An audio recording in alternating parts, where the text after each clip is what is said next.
Chris James. If you haven't noticed already, if you're watching on YouTube, there is no intro or exit music. That's because my new computer doesn't communicate with the old soundboard. Anyhow, let's get started right back where I left off last time. Don't shoot. He isn't dangerous, I swear. The man held his hands up as if Pam were armed. Uh, Turn around and face the other way. Pam tried to sound big and well armed. She aimed her cell phone as if it just might go bang. He's just a baby. You have to understand. He won't do it again. Honest. Pam couldn't think of how to proceed. So, this is your monster? He's not a monster. He's just misunderstood. Pam wished she had some handcuffs and a gun or two. What is it and where did it come from? I made him. I thought it'd be a good thing. I was just trying to help. Are there any chairs in there? I need to sit down and you need to tell me what's going on. Pam felt her knees hitting together. Uh, you're not the cops? Bogus Anomalous Group Investigations Division. Pam whipped out her ID and showed it like Scully on the X-Files. This was the first time she'd been able to use her ID flipping and showing routine, as she'd been practicing for a moment just like this. She'd thrown in the division because it sounded better than just saying it was just her alone. Barbara had suggested they needed IDs, so when they went out on investigations, they could prove that they were who they said they were. Eddie had taken everyone's photo out in the storage room and then used his home computer. He ran out some cool looking IDs. If you looked close, you could see the artwork around the edges had been copied from a $100 bill. Who are you and what are you doing with that thing? Pam pointed to the monster. My name is Professor Narcoleptus, and this is Orson. He indicated the monster. So you want to explain what you're doing down here in this lab? Pam looked around at all the lab equipment. See, I wanted to do something to make the planet a better place to live in. I decided to try eliminating all the nastiness in the world. The monster was sitting in the corner, snoozing away after a big meal. I began by using an onion. The professor looked around his lab. That thing is an onion? Yes, you know, like the way they used them in the Middle Ages. Onions were used to remove evil curses and protect homes. Professor Narcoleptus could see that she didn't. Back in ancient Europe, it was believed if you placed onions around your home, they would absorb all the evil and the nastiness that was trying to invade your place. She still looked lost. Ancient people used onions to treat all kinds of maladies, and they thought that they would work on evil stuff as well. Pam thought she had heard something about this on the History Channel once. So your little friend, well, your big friend now, is a walking onion? Yes, it took some doing, but once I got him up and walking, well, the rest just came naturally. Does he keep growing as he consumes all the nastiness of his victims? Oh no, he'll shrink back down with time. And you just let him run around willy-nilly, chasing people down and eating them? Pam tried to sound tough and hard. Well, you have to start somewhere. The professor didn't look very contrite. You'll have to stop. You can't just sick your creations on an unsuspecting citizenry. But what can I do? Orson is such a sweet young onion, and I can't think of any way to stop him doing what comes naturally. The professor thought a bit. It's not as if the world couldn't use a good cleaning. Pam thought about this. She looked over at the slumbering creature. It kind of had a smile on its toothy face. Have you ever considered moving to Washington, D.C.? The professor had a contemplative look on his face. You know, that place could use a good cleaning. Pam walked out to her pickup. There were a few police cars parked around it in a way that said important police business was happening here. Lieutenant Slot was standing on the sidewalk. The monster is in the basement of this lab, but he should be gone by morning. Pam was not ready for any kinds of questioning. She had made a deal with Professor Narcoleptus, and he was taking his creation to the capital. Just so long as I don't have to deal with it. Thanks, kid. You did okay. He looked as if he had a smile on his face. You mean you don't care? As long as it's out of my hair, those dweebs in Washington could use a good scrounging. The lieutenant looked at the two government workers now sitting on the bed of Pam's truck. You want to keep these two? No, I found them on the street. I think they need a doctor or at least a shower. The lieutenant waved a uniformed officer over and gave some orders. The two IRS people were unstuck from the bed of the pickup and led away to a waiting ambulance. Tell Mr. Armstrong to give me a call. We missed him last Thanksgiving. The lieutenant turned and headed for his car. Pam considered going to the office, but the sight of her uniform made her want to go home and take a shower. The mess in the bed of her truck made her want to go to a car wash. Maybe I can swing by the car wash and clean my uniform at the same time. She drove away looking for some place to clean up. The new uniforms Jackie had given her felt stiff, but they looked a lot better than her old outfit. As she had gone by one of those spray wand car washes and had tried to spray the front of her school uniform clean. It was a good thing she had the new uniforms handy, since the pressure washer had blasted her uniform into threads and scraps. As she didn't know they put out so much force. She had to jump into the back seat and quickly put on the dry, intact clothes. Her socks and shoes were soaked, as was her sweater, but at least she was decently dressed once more. Her feet squished water out any time she took a step. She walked into the bag office looking for Barbara or Madame Dingus. Are they back yet? Ain't seen either one and don't want to. Hildy was reading Soldier of Fortune magazine. There were people sitting in all the visitors' chairs. All these folks waiting for someone? Pam hoped Hildy hadn't been ignoring them like she did everyone else. They're all here to see that new woman, Gertrude, something about cats and therapy and wanting to see her. Wow. Well, okay. I'll be in the coffee shop. Pam went to see what was new. Eddie pushed her cup across the counter, and then he pointed to the price tag hanging from her skirt. New uniforms? Yeah, a gift of sorts from someone I know. Pam was glad the day was almost done. Not much time left for anything else to go wrong. Barbara came walking in. Walking might be the wrong term. She swayed from foot to foot and just kind of collapsed into a chair. Her hair was standing up, and out of it and she looked as if she were trying a new hairstyle for Halloween. Kind of the Bride of Frankenstein kind of look. Smoke was drifting up from her head. Her ghost hunting vest had a huge scorch mark down the back. Madame Dingus was right behind her. She was all drenched. Her hair was plastered to her skull like a wet dog. Her makeup was mostly on her chin and neck. She could only have gotten wetter if it were still raining. What happened to you guys? Pam hoped it had nothing to do with her sending them out to look at that cloud. It was that cloud, something to do with it. Barbara just sat there looking shocked. Eddie grabbed his first aid bag from under the counter, and he got busy doing his medical things.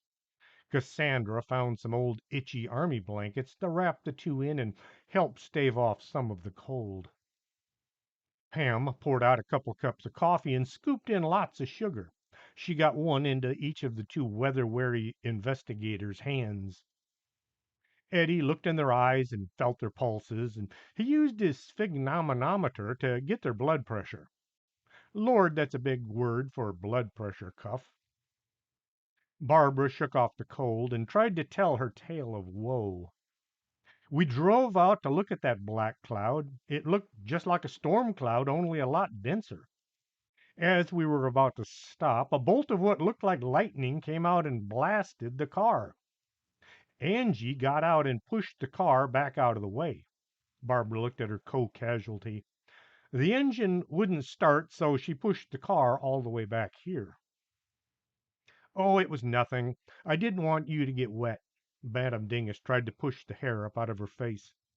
Pam looked out the library window. The dirt was dry, and there didn't appear to be any rain anywhere. The yard goat was munching on something he'd found under the cement truck. Pam looked back at the ghost hunter. Kind of like a localized rainstorm? Localized as in it followed us back into town. It only stopped raining about a block from here. Barbara pulled a ghost hunting Kleenex from her vest pocket and dabbed her nose. Pam walked outside and looked to the west. The storm cloud was right where it had been earlier this morning. You should drive up there and have a look. You should go home and do your homework. I think I'll coffee. Get a cup of coffee. Pam went inside to see about some mental enlightenment. The voices in her head were becoming quite rude. Hildy held Hildy hid behind her magazine. That guy wants to speak to you. She indicated a man sitting in the waiting area by pushing the magazine in his general direction. Pam looked at who she was referring and nearly screamed. The guy was dressed all in black, from his hat to his spiky boots. He had on round, dark lensed glasses, and his beard hung down to his chest.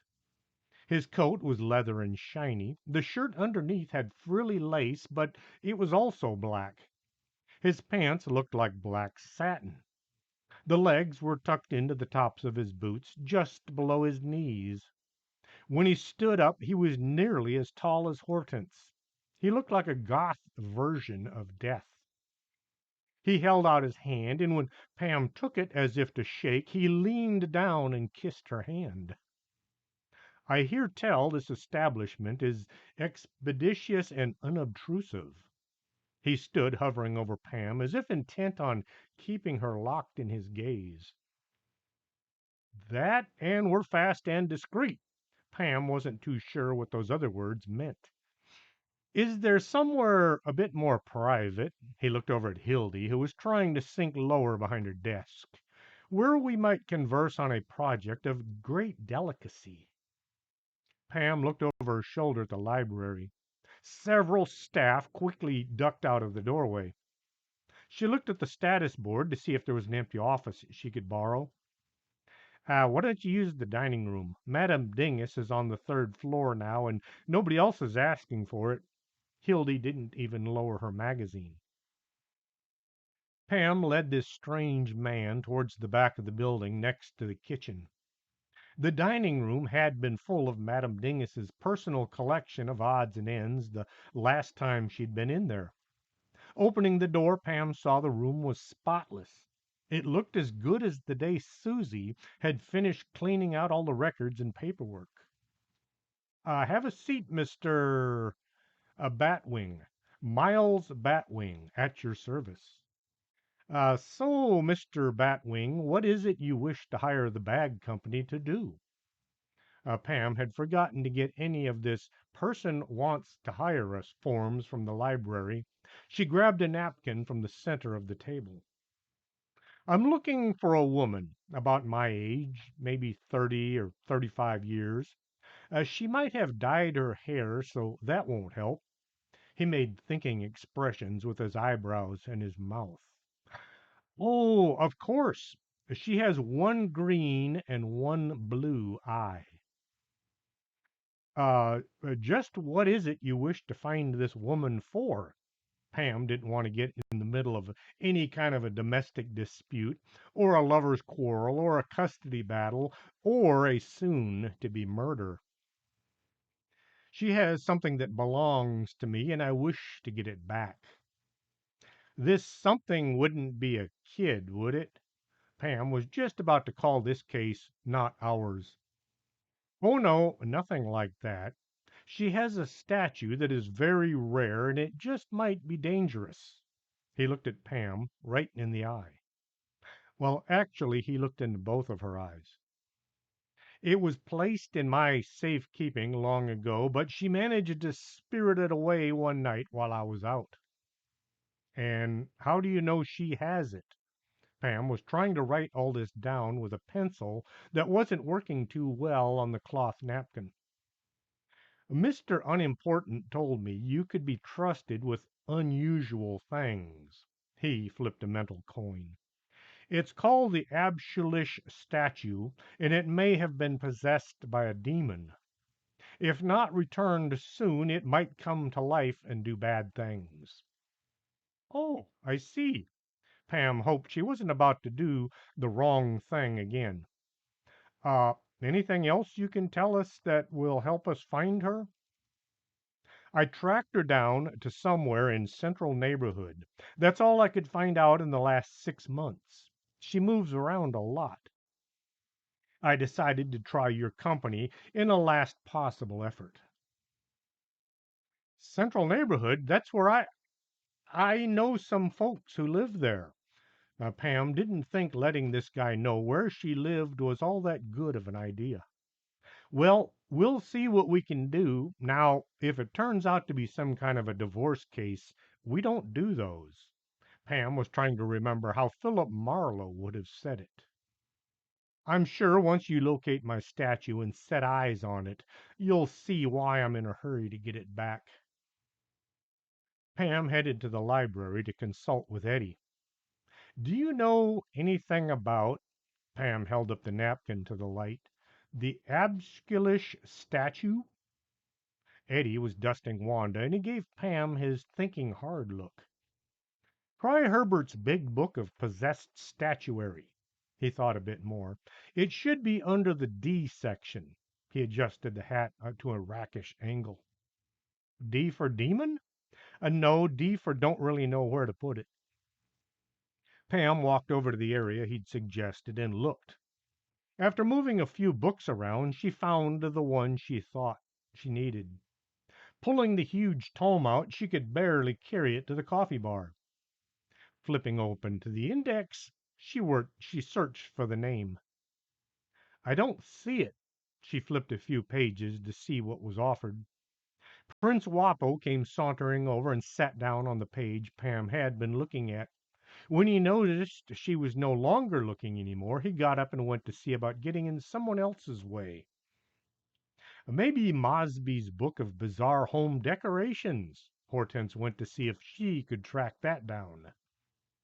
Soon there were staff members digging through the stacks, trying to locate anything on the Absculish statue or any kind of a possessed decorations. Barbara wandered around a bit and then went to sleep in the corner. Her hair had stopped smoking, but it still stuck out in all directions. Madame Dingus had found an old housecoat and had a towel wrapped around her head. She looked almost like her former self, or maybe more like Gertrude. Cassandra found a set of Terry Pratchett books supposed to be destined for Bonnie Fulbright. Here, you might want to put these somewhere you can find them again. She set 10 books on the counter next to Pam. What was that thing called again? The Borsadage figurine? Cassandra asked. No, it's the Absolus statue. I got it, Hortense yelled from way in the far corner, next to the slumbering Barbara. She came walking to the bar carrying a slim little book no bigger than a pamphlet. Bob's Little Book of Weirdness. She showed the cover. Everyone gathered around to try to look over her shoulder. Now, this would still have been difficult even had she not been sitting. It says back in 1905, some guy named Hans Absculus was arrested after all of his neighbors disappeared. The authorities found all the missing neighbors in his basement, dead, drained of blood. They also found his masterpiece he had been creating using their bodily fluids along with several tons of clay. The statue was moved to the local jail, but when prisoners began to vanish, the statue was relocated to a nearby warehouse. The warehouse simply collapsed one night, so the statue was taken to a place of safety where it is supposed to remain till this day. Does it say anything about a guy named Batwing? No, but it mentions some guy named Dingaling who took charge of the thing. Hortense flipped the page. Eddie looked over at the mess of books. Do you suppose, he gave Pam a look, do you suppose we could maybe get Susie to come reshelve our collection?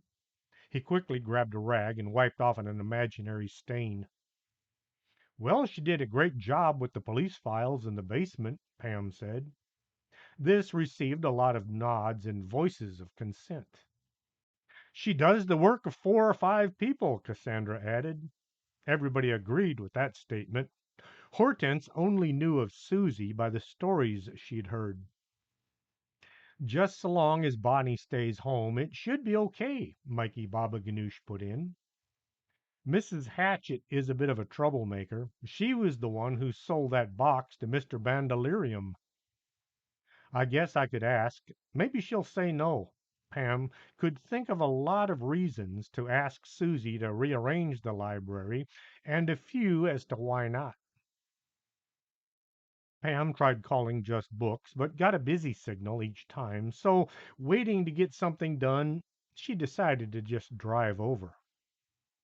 The parking lot was not quite so devastated looking. Someone had cut the grass to an even height.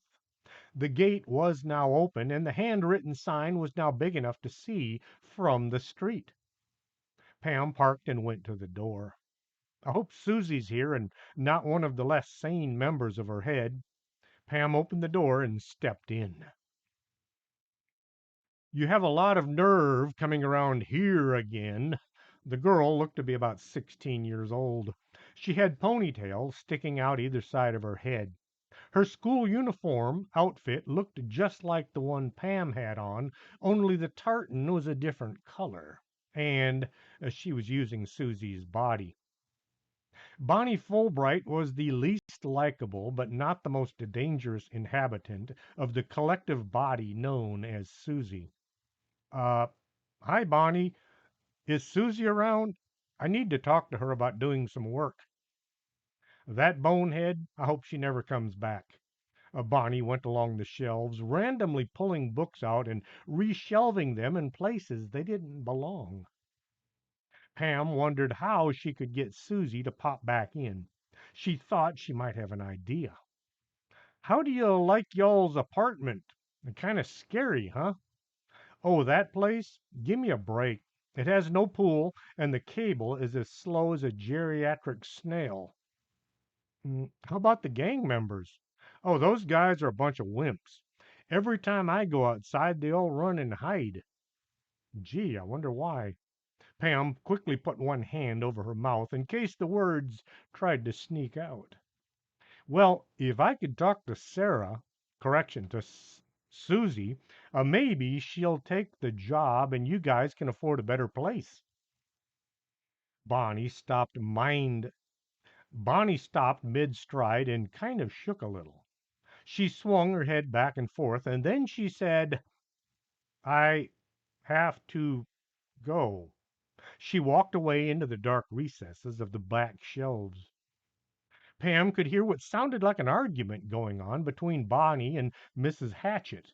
Then the sound of something heavy hitting the floor, followed by the sound of someone being slapped. After about 20 minutes, Susie came walking from the dark. Oh, Pam, I didn't know you were here. Need another book, or is this just a social visit? No. I wanted to ask if you wanted to recategorize our book collection.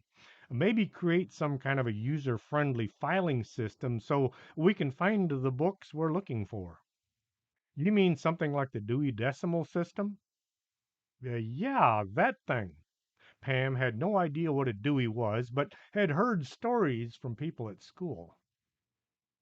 Let's see, I get off here at 5 p.m. I need to go by and check on Mom. How about 8 o'clock tonight? Pam hoped she could run home, appease her mother with an early visit, eat dinner, and somehow be back at the office by 8. No problem. I'll see you then. Pam pulled into the parking lot and shut off the engine. It wasn't lost on Pam that the tween was being sent with her to keep her out of trouble. Let's go see if Susie can fix the library. Pam got out and headed for the office, followed by Sarah. I don't think Susie has ever killed anyone. I think it's just a rumor. She doesn't look like a killer. Sarah had 0 killers in her short life. Lots of monsters and demons and things that might kill, but none had been human. Susie was there, still dressed for business. Pam opened the door. So, how's your mom? Oh, the usual. She says I should find some nice guy and settle down. She wants me to start a family. You know, there are some things you just don't want to rush into. Pam tried to imagine how a kid raised by this mix of personalities would turn out. You've been here before, so you know where everything is. Can I get you anything? Pam had already told Sharma and Dan that Susie was going to be here all night, maybe for a couple of weeks. No thanks. My mom might come by later tonight. Susie looked at the mess left by the Bagstaff. This should be fun. She rubbed her hands together. I'll leave you to it then. Pam ushered Sarah out the door and back to the pickup. They got home in time for bed, but not in time for homework. Paula had some weird ideas about bed. Pam had to be in bed by 11 p.m., but could get up at 3 a.m. in an attempt to finish any school assignments. This allowed Pam to spend many a night not able to sleep, thinking about having to get up early to finish things she should have finished before going to bed. Sarah somehow always managed to finish her homework before leaving school. Is it really homework if it's not done at home? Chapter 9. Worse Yet. 3 a.m. Pam woke to her alarm and quickly shut it off. Sarah just mumbled something about sheep and went back to sleep. Pam grabbed her book bag and slipped downstairs in her pajamas and fluffy house shoes. She needed coffee and a place to work. She was supposed to write an essay on famous sculptors of Europe for Mrs. Goblin. After putting the coffee pot on, she pulled the history book out and then her laptop. Okay, famous sculptors. Pam thought about all the things she'd rather be doing right now, like sleeping, or slumbering, or maybe snoozing. She popped back awake as the coffee pot made its gurgling coffee-ready sounds. She filled her cup and began searching for anything sculpturally like. Leonardo da Vinci? I thought he was a painter. She wrote down his date of birth. Michelangelo, Donatello, Leonardo? Wait a minute, these guys are the Teenage Mutant Turtles. She wrote down Teenage Mutant Turtles. Once her textbook had given up all of its secrets, she turned for the internet. Sculptors. The trouble with the internet is when you try to search for a simple item, you get overwhelmed with information, 75% of which has nothing to do with the subject at hand. 2,240,000 results. I'll never get through all this. Pam filled her cup once more and began looking.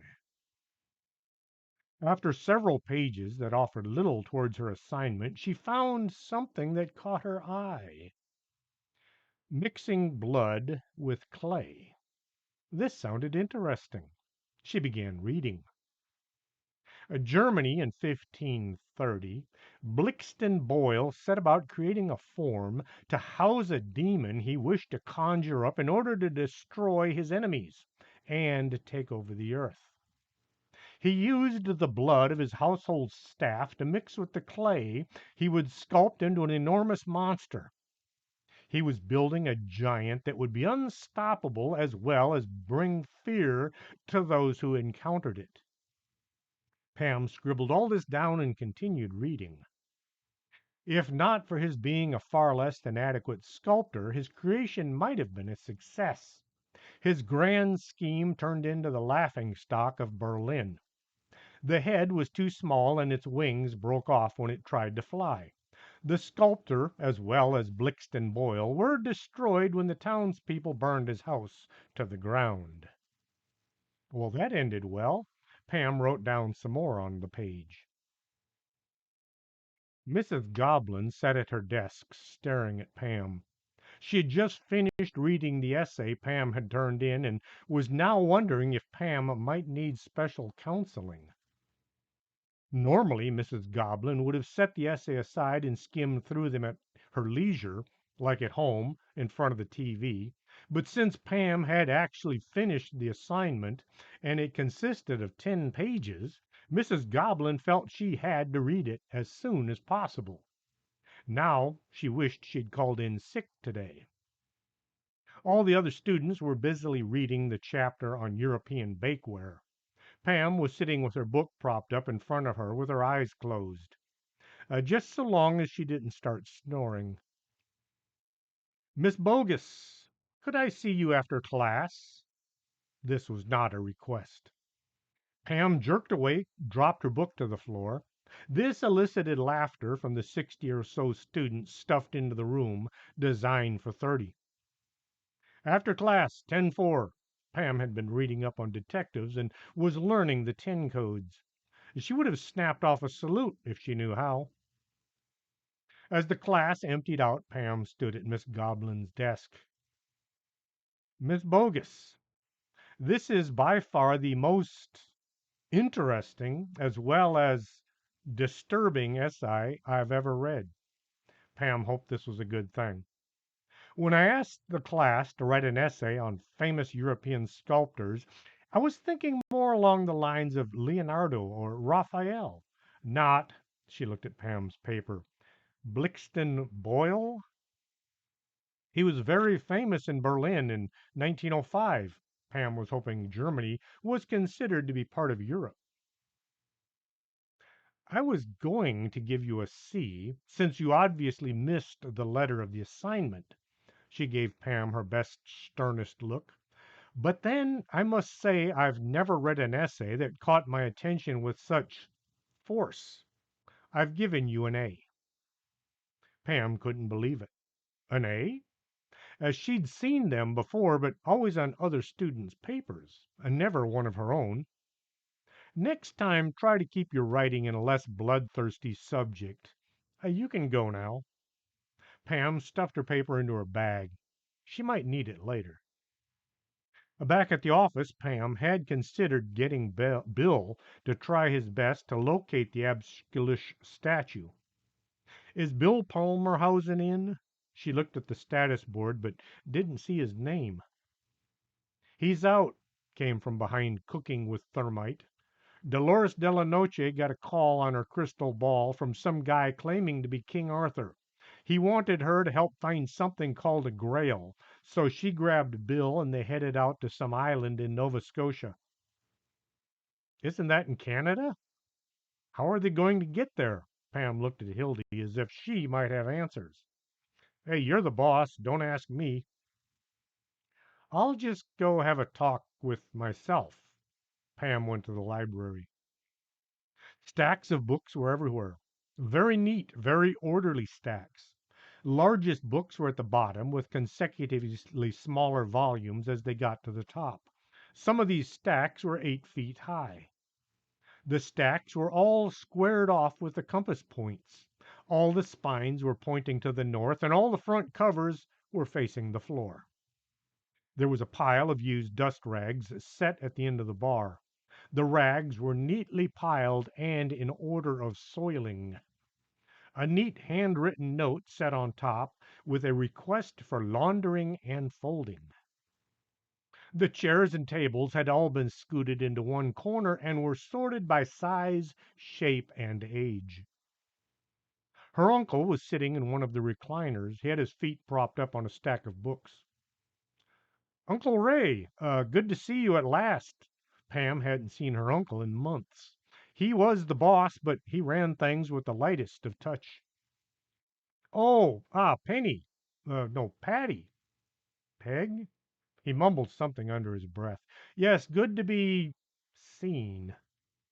Pam had finally gotten over the fact that her uncle had difficulty remembering just about everything, as she had grown up thinking he didn't really like her, since all of her birthday and Christmas gifts had been labeled to kids she didn't know.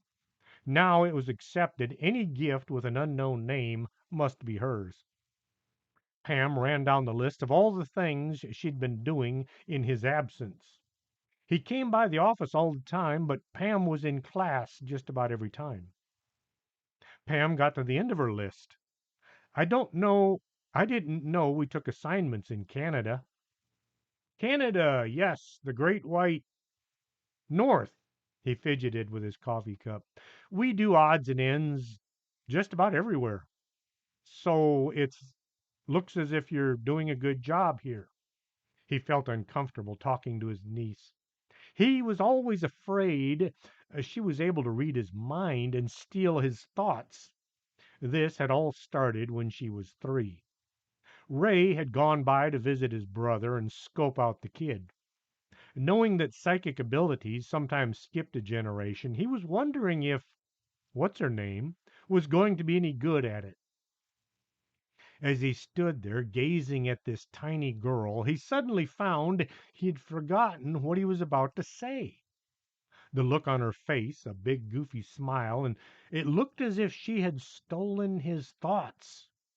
From then on, he suspected she was far more than just a psychic. He never considered that he just might be forgetful. Up there someday, what do you think? Pam looked at her uncle, hoping he would say yes. Uh, well, I don't see why not.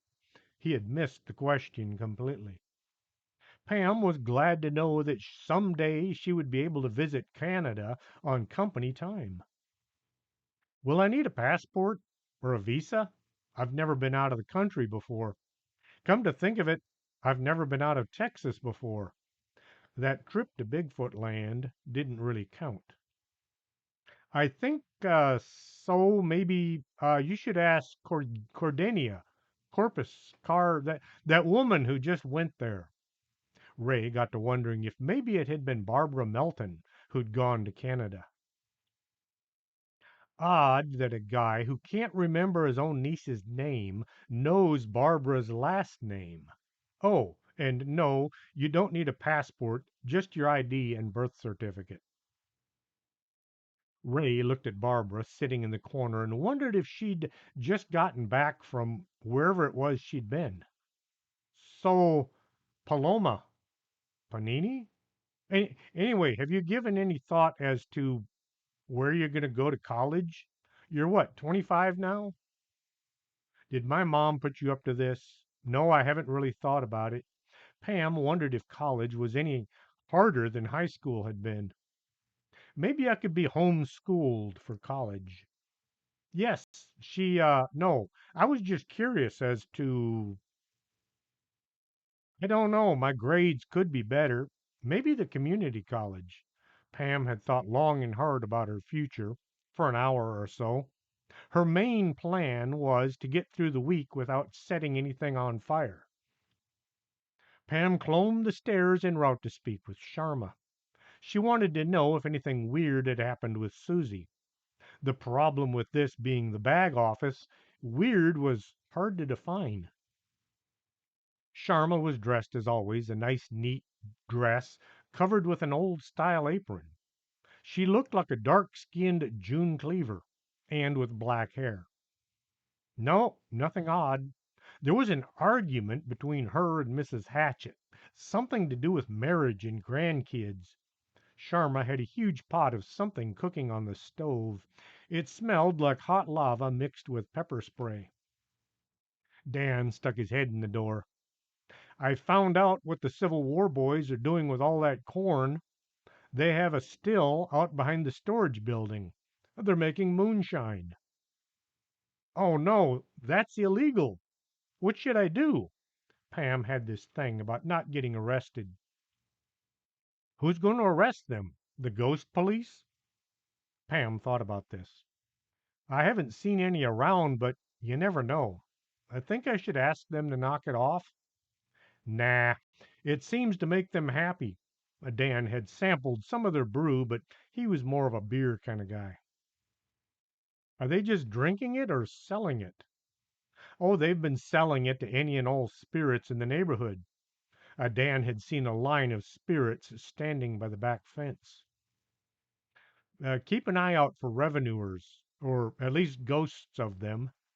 Pam was wondering if there was such a thing, and if they would try to arrest the Civil War soldiers, and if they would start trouble, and, well, she was worried about things like that. Pamela, dear, anytime Sharma used her full name, Pam got worried. The man who bought the book, the book, do you suppose he'd mind if I kind of just slipped by and I just kind of read a few pages, just to have a good laugh? Pam thought about it. I don't know, but he didn't bother to give me an address. His clients were kind of secretive. Well, if you speak to him, could you ask? I only got about a third of the way through. Uh, I'll see what I can do. Any chance you might fill me in on some of the jokes? Yes, but only after you're old enough. Sharma started laughing just thinking about the book. Pam looked at the others and wondered if this was a good idea. Okay, we'll drive on out, have a look at this weird cloud. We'll take the company car so if anything happens, nobody will be out of vehicle. Barbara's car needed a new engine. The old one had melted and was now just a pile of slag in the middle of the road. Hortense was going along, as well as Madame Dingus and Carol. Grandy had mounted a set of lightning rods on the roof of the Cadillac station wagon, better known as a hearse. It was attached with duct tape and had copper cables that would drag along the ground, hopefully giving the electricity a place to go other than the passenger compartment. Now the Cadillac looked like it had horns. Pam fired up the hearse and they pulled away from the office. Just head straight west until you see a puddle of engine block. Madame Dingus was the only one with experience as far as looking the cloud up. Hortense sat in the passenger seat out of necessity. She didn't fit in the back seat. The closer we get, the farther I wish I was. Everyone had gone through their pockets and removed any metal items, just in case. Cell phones had been turned off and insurance policies had been checked. We're just about the only business covered for acts of God. I just hope this is not what this is going to be. The road was old and beat up, kind of like every road around the country.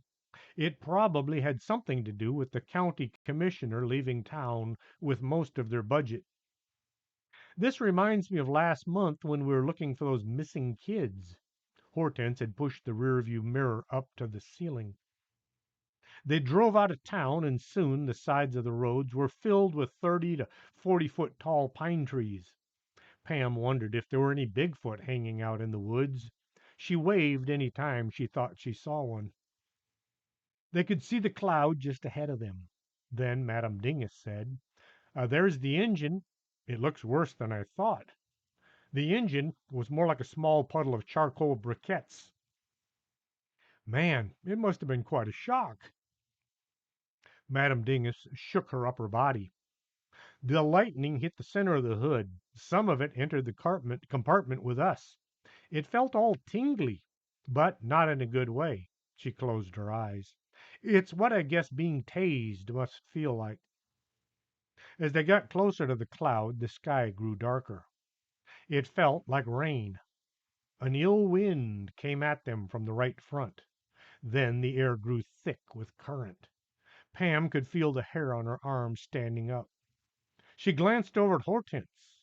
Her short black hair was standing up. It stuck out from under her hat like an upset cat. Well, so far, so kabam! Lightning hit the roof of the car. Blue lights streaked along both sides of the windshield and down to the pavement. The smell of burning asphalt filled the air. Quick, drive forward. The road's on fire, Carol yelled from the back seat. Pam hit the gas and the hearse lurched forward. Smoke was billowing up from the road behind them.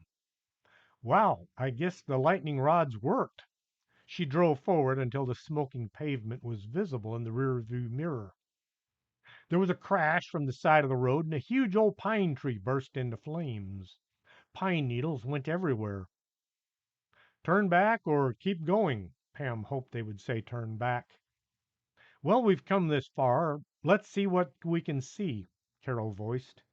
Yeah, the lightning rods seem to be working, Hortense said. Madame Dingus just nodded. Pam drove farther along the road. As they went, everyone was scanning the trees, looking for any indication as to where the cloud was centered. It seems to be hovering right over the old observatory. Pam was busy driving, letting the others do the weather watching. As she drove, an old beat up RV went rumbling by. The driver looked at her and waved one hair covered arm. The Puckwudgies were heading into town. Hortense said, "It looks like rain," just before the clouds opened up and dropped a ton of water on them. The ditches on both sides of the road began to fill. The wipers were flinging water as fast as the hearse was going slow. Pam pushed the defrost lever all the way over and hoped that that would clear the windshield. This is getting a bit hairy. The rain let up just enough to be able to see the old observatory. The huge white dome was now more of a dirty gray color. Pam pulled over and tried to see past Hortense. Are those cars in the parking lot? Yeah, there's three, but I can't see the license plates. She had a pair of binoculars up and was scanning the building. I need to get closer to get any of the numbers. Pam drove forward to the side of the road that led to an old stargazing facility. The gates are locked. She pointed to a massive rust covered gate, making entry impossible. I can slip through the woods and get a closer look from there, Madame Dingus said from the back seat. If you'd be so kind as to lend me your umbrella, I'll be as quick as I can. Carol was having none of this. Why don't I go? I can run over there and be back in no time. And just how do you plan to get over the fence? I'll go. Besides, as deep as the water is in the ditches, you'd float away. Pam, being the stand in boss, didn't want anyone having to risk catching pneumonia or death from lightning. No, you guys wait here. I'll go. She opened her door and stepped out. Walking to the rear door, she opened it and pulled out the anti lightning device that Grandy had made for her. It was an old aluminum colander wrapped in aluminum foil with a copper rod set on top. It looked like a very cheap imitation of a World War I German helmet. There was a copper cable running down to the ground. Pam was tying the chin strap when Hortense came around and handed her the keys. I'm not about to let you run off into the wet, cold woods and get yourself killed. Carol pulled her anti-lightning device out as well, and then Madame Dingus was strapping her lightning hat on. Okay, then let's get going. Pam led the way into the trees. Since Hortense was the only one with an umbrella and they couldn't all squeeze in under it, she chose to leave it stuck through her belt like a sword. Pam quickly found her loafers were filling with water. Her school jacket did nothing to keep her warm once it got soaked through, and her hair hung down plastered to her head. She looked at her companions, and, well, they all looked as wet as her.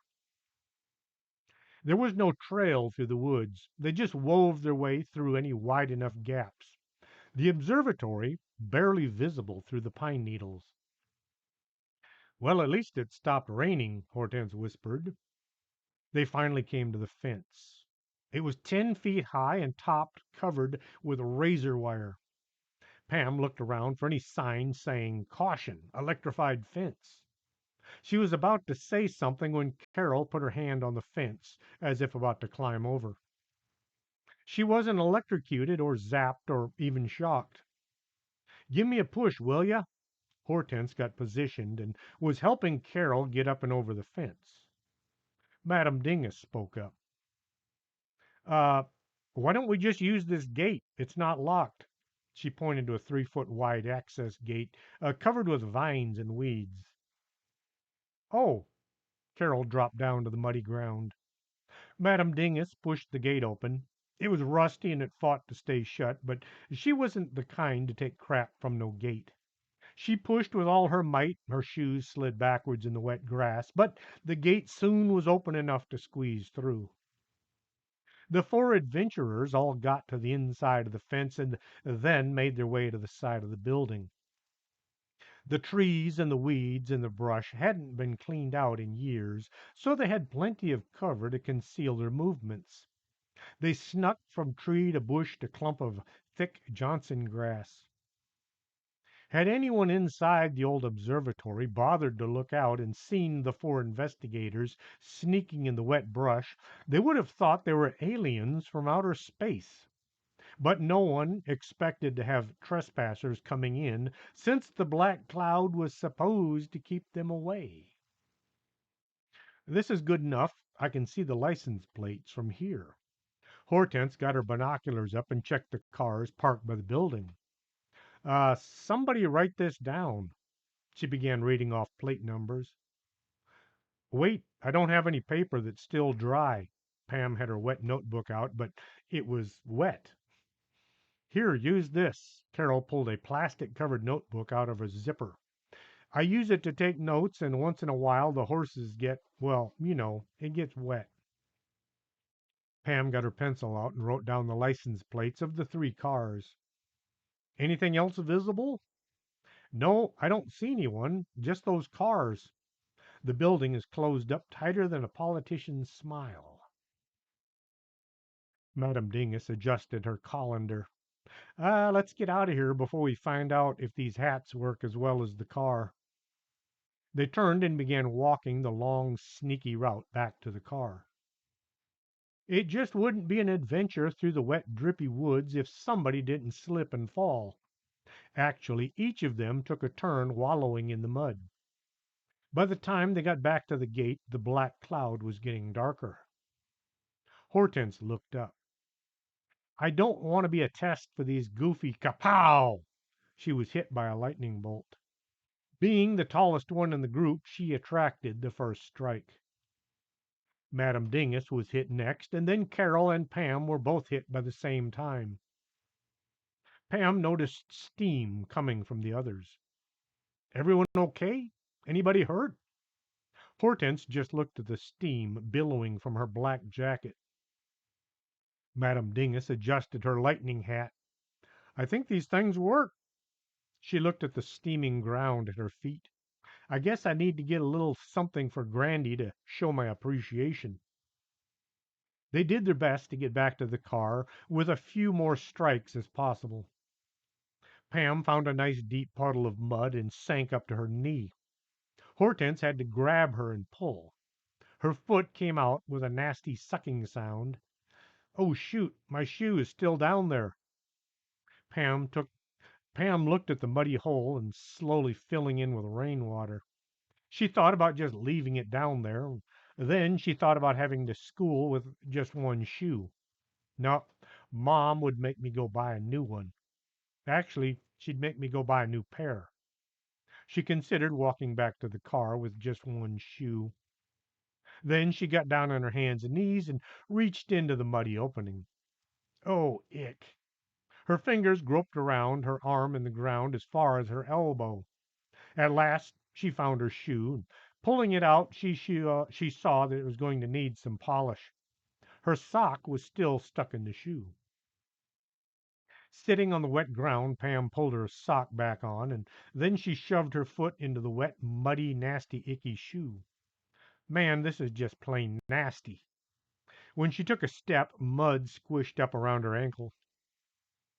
As they made their way back to the car, Pam made a squishy sound with every other step. Getting into the car was difficult because nobody wanted to remove their hats that had now saved all of their lives. They soon were back out on the road and heading back to the office. Lightning hit the car twice, but the rain kept the road from burning too much. Madame Dingus looked around at her cohorts. Now that was exciting. She squeezed some water out of her sweater. We should do this again sometime. That was fun. As Pam pulled into the back lot of the office, the rain quit. She pulled around to the storage building and parked. I best clean up this mess. She looked at the puddle of water on the seats. Madame Dingus pulled her away. No, dear, you go inside and get busy with those license plates. I'll take care of this. Pam was about to object, but the look of determination on Angela's face told her she was wasting her breath. Can I at least send you out some hot coffee or something? That would be wonderful. Madame Dingus grabbed some rags and began drying out the interior. Carol opened the kitchen door and led them inside. Hanging from a coat rack was an old horse blanket, which she wrapped around her drizzling clothes. Pam put on her Pam put in her order with Eddie, and then the three went to Hildy's desk to use the phone. Carol flipped the Rolodex until she found the secret phone number that Mr. Armstrong had come up with. The radio operator at the police station owed him several favors. Pam read off the license plates and then waited while the numbers were run through the vehicle registration computer. This is weird. One of the cars comes back to an unimportant Randolph. I wonder if this is the same guy who hired us to find the book. Hortense had created a big puddle under her chair. I'll bet it's him. How many unimportant guys are there out there? Oh, geez, look at the time. I gotta go. Pam went out to her pickup. She was looking forward to getting out of her wet uniform and into something dry. When Pam got home, Paula was just setting the table for dinner. Pam was torn between a hot shower or just a dry robe. Food or clean? Food won. Back down to the dining room. Her plate was under a pile of brochures. Pam looked at them as if they might bite. What's all this? She looked at her mother. Oh, just a few ideas for college. The rice and beans was accompanied by cornbread. It's time you began thinking about what you're going to do with your life. Pam looked at some of the offerings. There was a brochure from the mortuary school in Houston. Under it was a mortuary school in San Antonio. You want me to be a mortician? She gave her mother a look, more curiosity than shock. It's a good job and it pays well. Besides, you seem to be into that sort of thing. Al was sitting at his place at the head of the table. Your aunt suggested that one. Sylvia? Pam knew she was big into education. No, Ramona. She sent these from Austin. Ramona was currently a resident of the Austin State Hospital, also known as the mental lockup. Next, Pam came to some brochures from technical colleges. There was a brochure from the New Mexico Explosives Academy. Aunt Catherine? No, Aunt Felicity. She hopes you'll be able to help her with her latest space program. The slingshot isn't working out so well, so she's looking into a cannon next. When she says space shot, she's not kidding. Sarah had plopped down next to Pam. Sandy was still being sweet, trying to make up for her disappearing act. Mrs. Bellum was helping out with the meal. She had an announcement. It looks like our house has been fixed at last. Al asked. When will they finish up? Well, they actually finished last month. I just didn't know how to say this. It looks like we're going to be moving out.